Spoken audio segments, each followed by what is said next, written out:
E eu queria começar fazendo ao senhor a mesma pergunta que eu fiz ao procurador agora há pouco.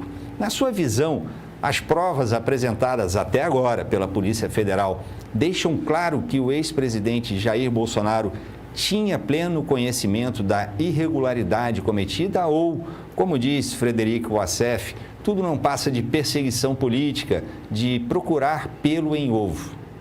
Boa noite. Boa noite, Marcos Tardan. Boa noite a todos os ouvintes da Rádio Povo, CBN. Tardan, eu acho o seguinte, quando você tem um inquérito, na verdade, tão complicado como esse, que envolve uma série de coisas que não estão bem colocadas, porque a primeira coisa que não está bem colocada é a respeito de presentes, porque você não tem uma legislação clara a respeito do que o que o presidente recebe como chefe de Estado e que vai para o acervo.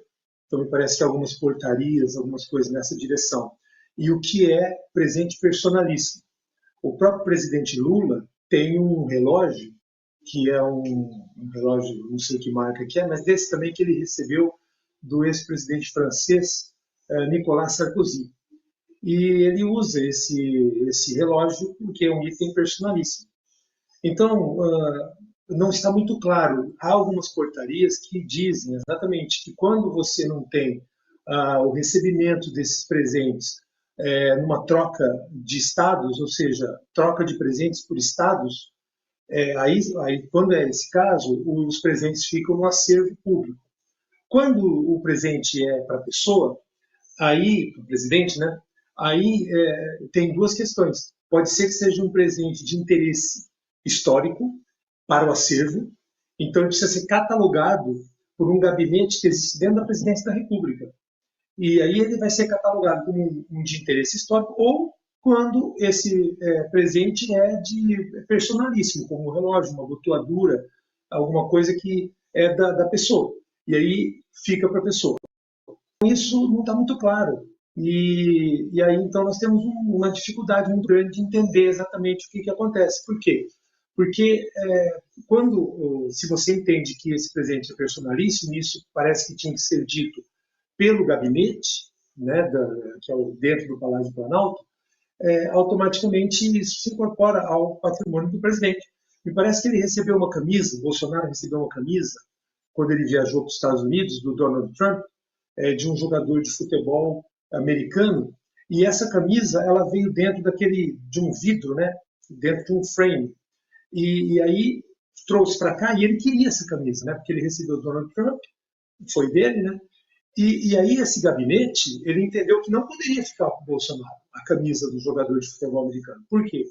Porque como ela estava enquadrada, aí não era, estava dentro daquele vidro, né, então não era personalíssimo, não é para uso. Então, esse foi o acervo. E uma camisa, veja, né? Então, é algo assim, bastante complicado de você ficar fazendo interpretações. E o indiciamento eu acho bastante complicado também pela Polícia Federal. Por quê? Porque esses objetos, eles estão à disposição do governo, eles foram colocados. Quando houve a alfândega, etc. e tal, foi feito todos os documentos para dizer, então, para quem que vai?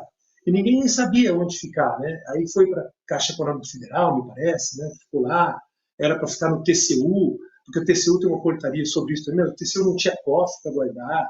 Então, há um limbo no que diz respeito a esse conjunto de coisas.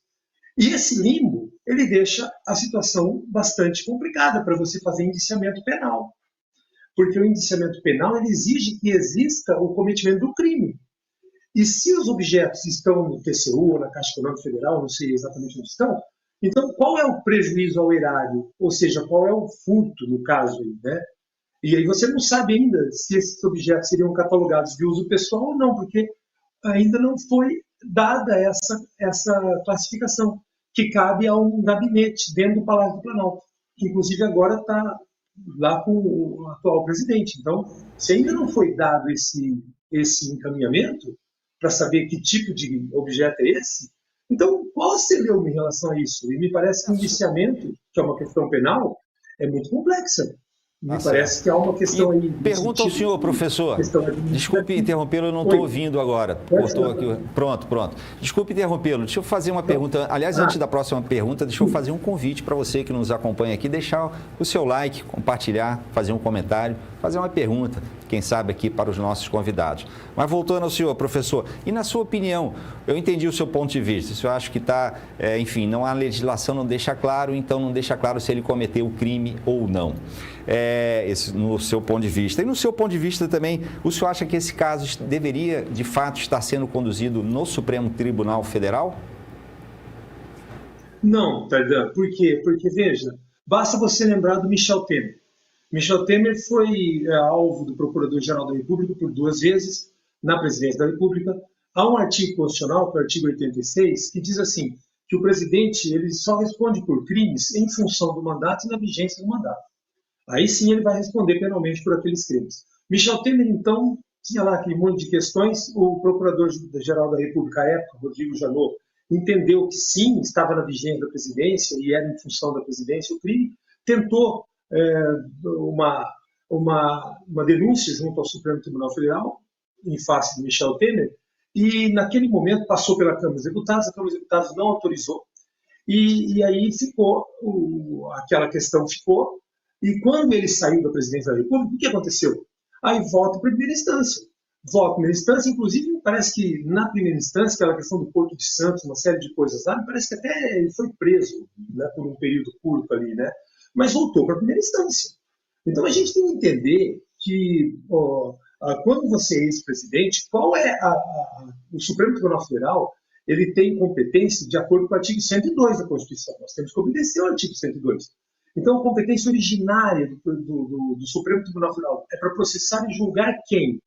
Presidente, vice-presidente, deputado, senador, porque está lá no artigo 102. Então, é isso que você tem que observar. Ex-presidente, Michel Temer, Dilma Rousseff, Bolsonaro, não é Supremo Tribunal Federal. Mas acontece que há um arcabouço de coisas ali, aí você mistura coisas, porque esse inquérito aqui tem a ver com as milícias digitais. Para que isso? Olha, vou ser sincero, isso me parece perseguição. E perseguição não é bom. Por quê? Porque nós não temos ainda um ambiente adequado para que você possa se defender quando você tem um Supremo Tribunal Federal que alega um monte de coisa e você não tem acesso ao que eles dizem. É inédito. E essas perseguições elas são muito perigosas. E eu diria que, politicamente, isso é muito ruim. Ruim para o Brasil. Por quê? Porque a impressão que eu tenho é que Bolsonaro se sai como vítima disso.